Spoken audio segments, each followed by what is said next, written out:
여러분 안녕하십니까. 원투펀치 TMF 2부 1부에는 유럽 대항전에 나가는 이제 코리안 리거에 대해서 좀 알아봤었고, 이제 2부에는 유럽 대항전의 좀 역사에 대해서 알아보도록 하겠습니다. 1부에서 말씀드린 것처럼 일단 챔피언스리그 비기어 티켓의 주인을 원하는 두 팀은 파리 생제르맹과 인테르로 결정이 됐고, 그리고 유로파리그 이 결승전은 토트넘과 맨체스터 유나이티드 대진으로 이 마지막에 결정이 됐습니다. 인테르가 바르셀로나 이 경기 4강은 정말 역대급 명승부였습니다. 난타전을 펼친 가운데 근데 정말 전술적으로 상당히 좋은 모습을 보여줬어요. 네. 특히 이제 바르셀로나는 상당히 공격적으로 나섰고 인테르는 그걸 상당히 노련하게 잘 대응을 하면서 그러면서 상대 뒷공간을 정말 잘 파는 전술을 구사를 했죠. 끌어들이고 튕겨져 나가고 예. 이런 것들을 정말 잘하면서 그러면서 연장 접전 끝에 4대3으로 승리를 거뒀고 그러면서 1, 2차전 도합 스코어가 7대6이 됐습니다. 1차전도 3대3이었거든요. 네. 사실 인테르가 평균 연령이 더 많은 팀이잖아요. 네. 하지만 인테르 같은 경우는 교체 카드를 적절하게 그것도 빨리 활용을 했죠. 반면에 이제 바르셀로나는 백업 자원들에 대한 믿음이 조금 부족하다 보니까 맞아요. 아무래도 왜냐면 부상자들이 더 많은 건 바르셀로나긴 했었거든요. 그러다 보니까 쓸 수 있는 자원이 좀 부족했고 결국 그리고 심지어 교체 투입된 선수들이 제 역할을 못했죠. 그것만 보더라도 왜 플릭 감독이 교체 카드를 빨리 쓰지 못했는지를 확인할 수 있었던 그런 경기였다라고 할 수 있겠는데요. 결국 교체 카드 활용 부분에서 인테르가 조금 더 앞서면서 올라갈 수 있었다라고 할 수 있겠습니다. 그렇습니다. 그러면서 이제 그 7대6 양팀 13골이 나온 거는 챔피언스리그 토너먼트 역사상 네. 3번밖에 없었어요. 확실히 어색한 이유가 있네요. 네, 3번밖에 없었는데 그중 2번이 챔피언스리그 준결승전에 나왔습니다. 바로 2번과 그 2017-18 시즌 리버풀 대 로마. 네. 근데 이때는 약간 조금 약하게 느껴졌던 게 리버풀이 1차전에서 4대2 대승을 거두기도 그쵸. 했었고요. 네. 예, 그리고 2차전에는 로마한테 사실 막판에 실점하면서 추가 시간에 실점한 거였거든요. 예, 그렇기 때문에 어쨌건 간에 이게 7대6 스코어가 나왔었고요. 그리고 또 이제 바이에른이 스포르팅 상대로 1, 2차전 도합 스코어 12대1. 무자비했죠. 예. 자, 그리고 이제 또 하나의 대진표, 파리 생제르맹과 아스날이었는데, 아르테타 감독이 원했던 챔피언스 결승 가지 못했고, 결국 엔리케 감독이 조금 더 유연하게 이 경기를 운영하면서 파리 생제르맹이 합산 스코어 3대1로 올라갔습니다. 결국 아스날 같은 경우는 최전방 공격수의 부재가 조금 보이긴 했죠. 예. 아무래도 정통파 공격수가 없다 보니까 지나치게 세트피스에 의존할 수밖에 없었어요. 그러니까 아스날이 더 기대 득점이나 이런 것들이 높긴 했는데 그것들이 대부분은 그냥 세트피스 아니면 스로인. 예. 진짜 이 경기에서 파티 롱 스로인 미치는 줄 알았잖아요. 그러니까 데드볼에서만 굉장히 잘했었죠. 반면에 온더볼 상황에서는 파리 생제맹이 더 좋은 모습을 보여주기도 했고요. 예, 그러면서 파리 생제맹이 뭐 사실 이 경기 더 크게 이길 수도 있었는데 1차전 1대0 그리고 2차전 2대1 도합 스코어 3대1로 파리 생제맹이 무난하게 올라갔습니다. 파리 생제맹이 현재 저기 보면은 평균 연령이 24.2세로 나오잖아요. 예. 근데 이제 인테르는 29.8세로 5살 정도.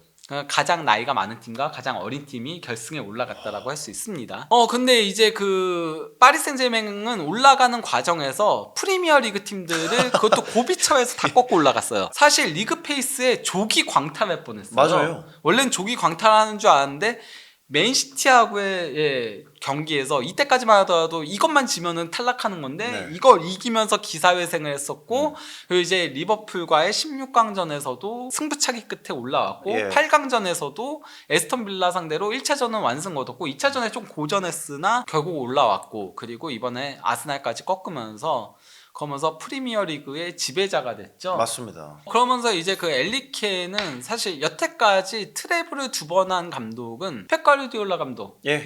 바르셀로나 때와 그리고 또 이제 그 맨시티 때 기록을 했던 거였는데 2, 3이었죠. 예, 엘리케 감독이 바르셀로나 때 이제 트래블을 했었잖아요. 근데 이번에도 트래블에 도전하고 있습니다. 예, 현재 챔피언스 리그에서 유일하게 트래블이 가능한 팀이 파리 생제맹이죠. 인테르는 코파 이탈리아에서 탈락을 했으니까요. 준결승에서. 근데 저는 이번에 만약에 트래블을 달성을 한다면은 이거는 상당히 의미가 있다라고 생각을 해요. 왜냐면 엘리케 감독이 바르셀로나에서 트래블을 했을 때는 MSN 빨, 그러니까 메시, 수아레스, 네이마르 빨이 크다라는 평가가 지배적이었거든요. 그래서 엘리케 감독이 그동안 감독으로서 조금 저평가받는 경향성이 있었어요. 하지만은 이번에 파리를 이끌고 우승을 한다면은 물론 뭐 파리 그 리그왕이 다른 4대 리그보다는 조금 떨어진다라고 하더라도 가장 어린 팀을 데리고 그것도 메시, 네이마르, 음바페 같은 핵심 자원들이 차례대로 떠났음에도 챔피언스리그 우승 차지한 거 이거는 충분히 인정을 해야 된다라고 생각을 하거든요. 그러면서 이제 그 파리 생제르맹과 인테르가 결승에서 붙게 됐는데요. 흥미로운 점이 있습니다. 리그왕 팀과 세리아 팀이 챔피언스리그 결승, 그 유러피언컵까지 다 포함해서요. 그 전신이었던 결승에서 붙게 되는 거는 이번이 통산 두 번째고요. 공교롭게도 두 번 다 미넨에서 열립니다. 결승전이. 바로 이제 그 1992-93 시즌 챔피언스리그 결승전에서 마르세유와 AC 밀란이 붙었거든요. 뭐 마르세유 같은 경우는 르클라시크, 그러니까 엘 클라시코의 프랑스어죠. 파리 생제르맹과 르클라시크로 불릴 정도로 정말 뜨거워요. 뜨거운 라이벌전이고 또 이제 AC 밀란과 인테르는 밀라노 더비죠. 근데 그 더비 라이벌들이 붙었는데 이때는 마르세유가 1대0으로 승리를 했었고요. 이번에는 파리 생제르맹과 인테르가 올라갔다. 그래서 파리 쪽 그런 트위터라던가 이런 데서는 죄다 역사가 반복되는 거 아니야? 막 이런 식으로 많이 하긴 하더라고요. 이럴 때는 라이벌이라도 손 잡아야죠. 좋은 기운 받아들이고. 그리고 파리 생제르맹 입장에서 하나 더 좋은 징크스를 굳이 얘기를 하자면요. 미넨 홈에서 있었던 챔피언스리그 결승전에서는 항상 초대 챔피언이 등장했습니다. 이 얘기도 많이 나오더라고요. 1979년에 노팅엄 포레스트가 처음으로 유러피언컵 우승을 차지했었고요. 1993년에 마르세유 아까 얘기했던 챔피언스리그 우승을 했고요. 1997년에 보루시아 도르트문트가 미넨 홈에서 유벤투스를 꺾고 우승 트로피를 차지했었고요.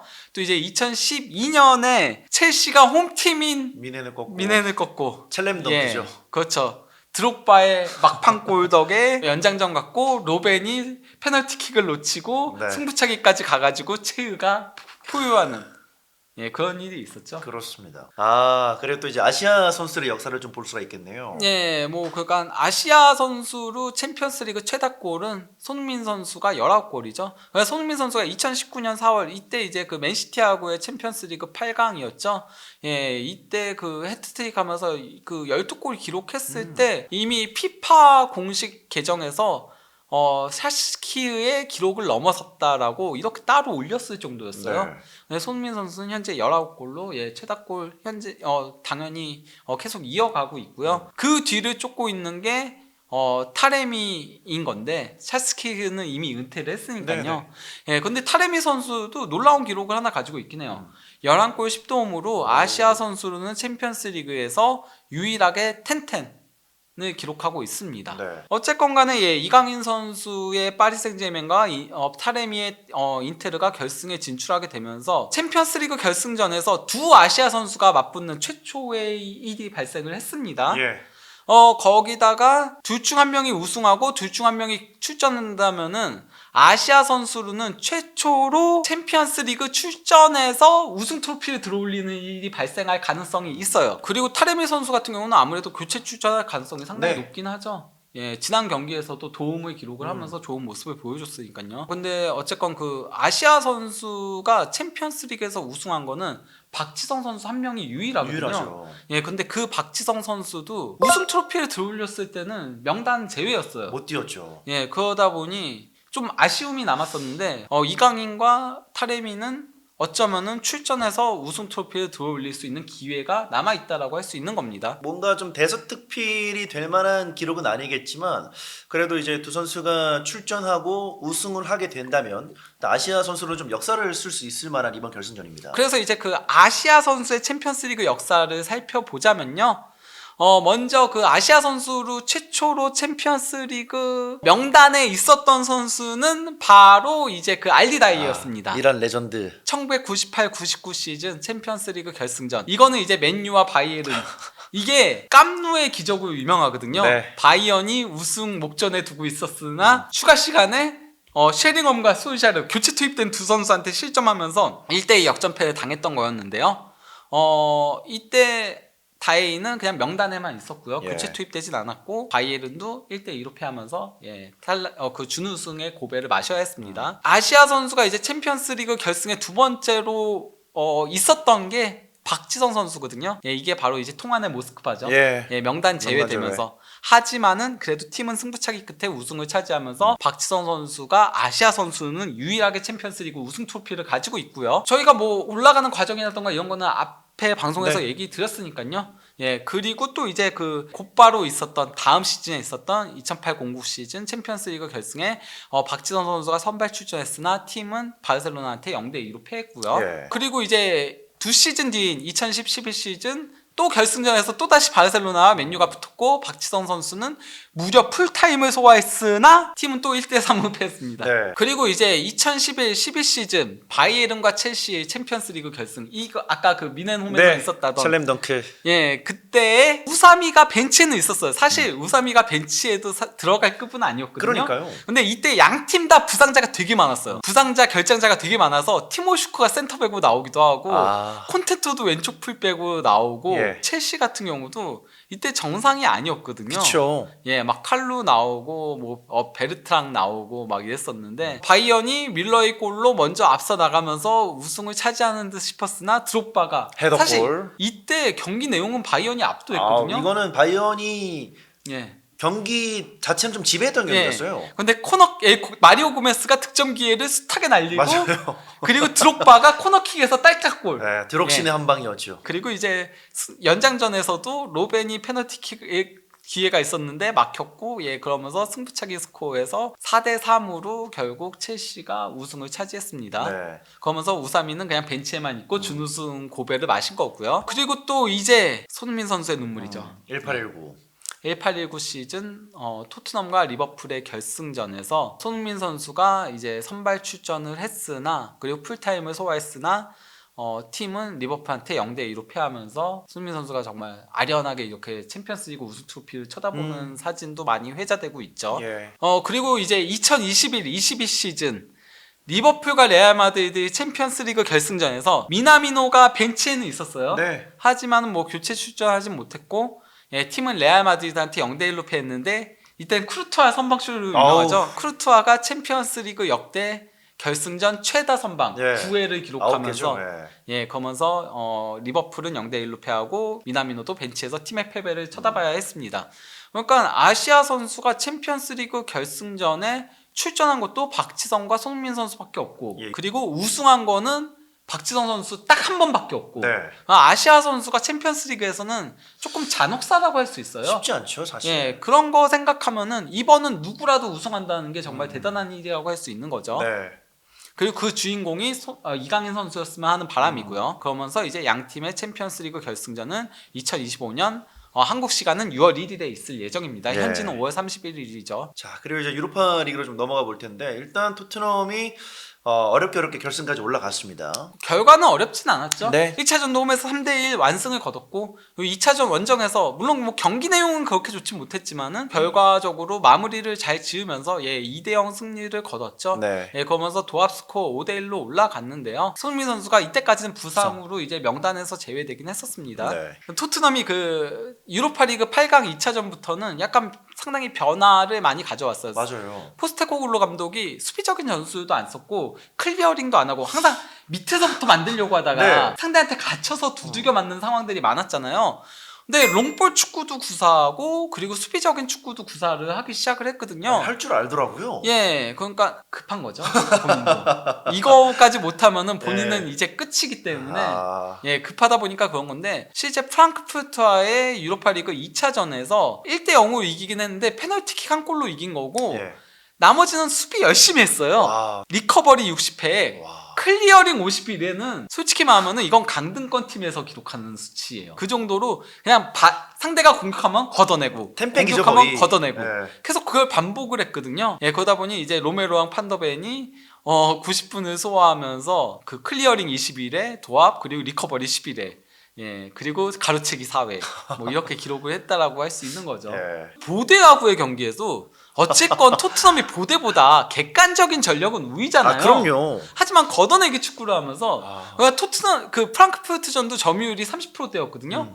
보대 상대로 31%. 그 이때도 좀 걷어내기를 많이 했어요. 그러면서 수비적으로 플레이를 하면서 선수비 후역습을 하면서 그러면서 2대 0으로 승리를 거둔 건데 그러다 보니 이제 디 애슬레틱에서는 아예 칼럼으로 토트넘의 새로운 섹시한 실용주의 전술이 네. 맨유에게 카오스 혼돈을 안겨줄 수 있을까라는 칼럼까지 올라온 겁니다. 자, 그리고 유나이티드는 일단 아틀레틱 클럽과의 경기에서 합산 스코어 7대1을 거두는 데 성공했고요. 물론 이제 아틀레틱 클럽의 주요 2선 그리고 뭐 중앙 수비수가 일단 2차전에는 다 나오지 못했지만 그래도 아모린 감독은 결국 맨유와 함께 결승전 올라갔습니다. 네, 그러니까 뭐 빌바오가 윌리엄스 형제의 좌우 윙도 부상을 당했고 네. 산체트라고 이제 팀 내 최다 득점자도 그쵸. 예, 공격형 미드필더 빠졌고 비비안이 1차전에 퇴장당했던 게 컸죠.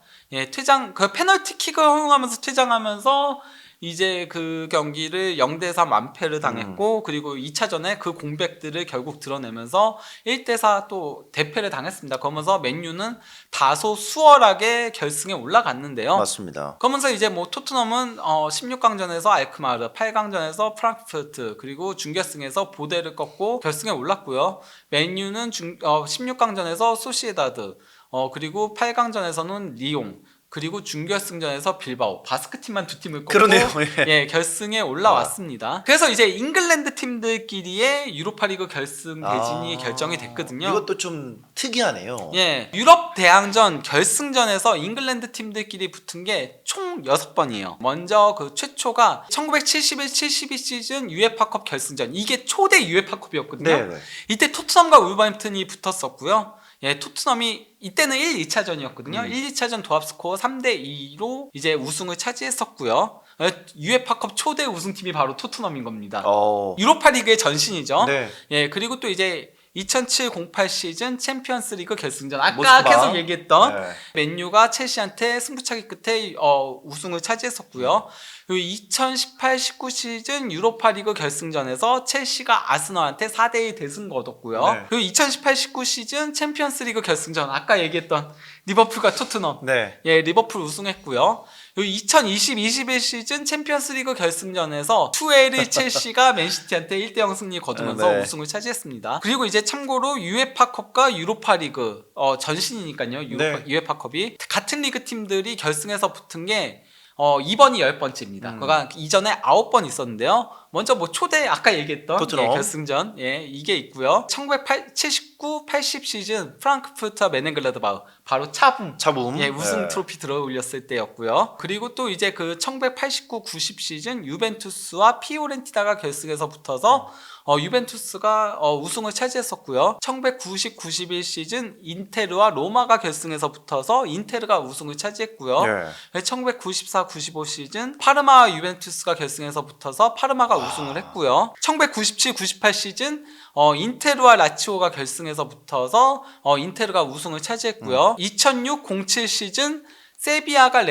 에스파뇰과 붙어서 이제 승부차기 끝에 세비야가 우승을 차지했고요. 그리고 2010-11 시즌 포르투와 브라가가 결승에서 붙어서 포르투가 1대0 승리를 거두면서 우승을 차지했고요. 그리고 마지막으로 2018-19 시즌 첼시 아스날. 예, 첼시 아스날. 예, 4대1 첼시 대승이었습니다. 네. 그런데 이제 그 맨유와 토트넘이 당장 지난 주말이었죠. 네.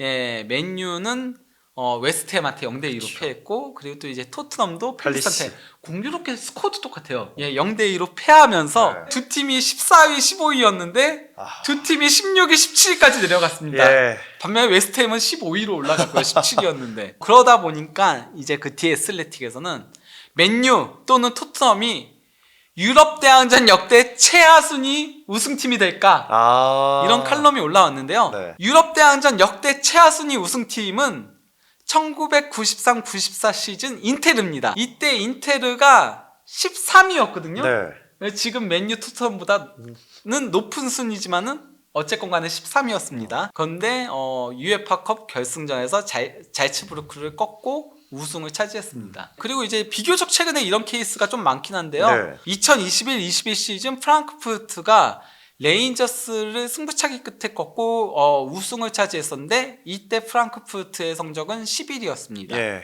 원래라면은 챔피언스 리그를 갈 수 없었죠. 그렇죠. 그리고 유로파의 제왕 세비야. 2022-23 시즌 또 세비야가 로마 상대로 승부차기 끝에 승리를 거두면서 우승을 거뒀습니다. 네. 그러면서 세비야는 무려 7번이나 유로파리그 우승을 차지하는 유에파컵과 유로파리그 다 합쳐도 얘 독보적인 1위예요. 예. 결승에 올라간 팀들 중에서 최하 순위도 찾아봤거든요. 아. 찾아보니까 지단의 보르도가 와, 진짜 예전이죠, 이거. 예, 이때 이제 그 1995-96 시즌 16위였는데 네. 결승까지 올라갔었습니다. 하지만은 바이에른 뮌헨한테 패하면서 아쉽게 이때 만약에 우승했으면은 유에파컵에 또 나갈 수 있었는데 못 나가게 됐죠. 예. 그리고 프리미어리그 팀들 중에서는 최하 순위로 결승에 올라간 팀이 2005-06 시즌 미들스브로였어요. 어. 그때 14위인데 결승까지 올라갔지만은 네. 세비야한테 0대4 대패를 당하면서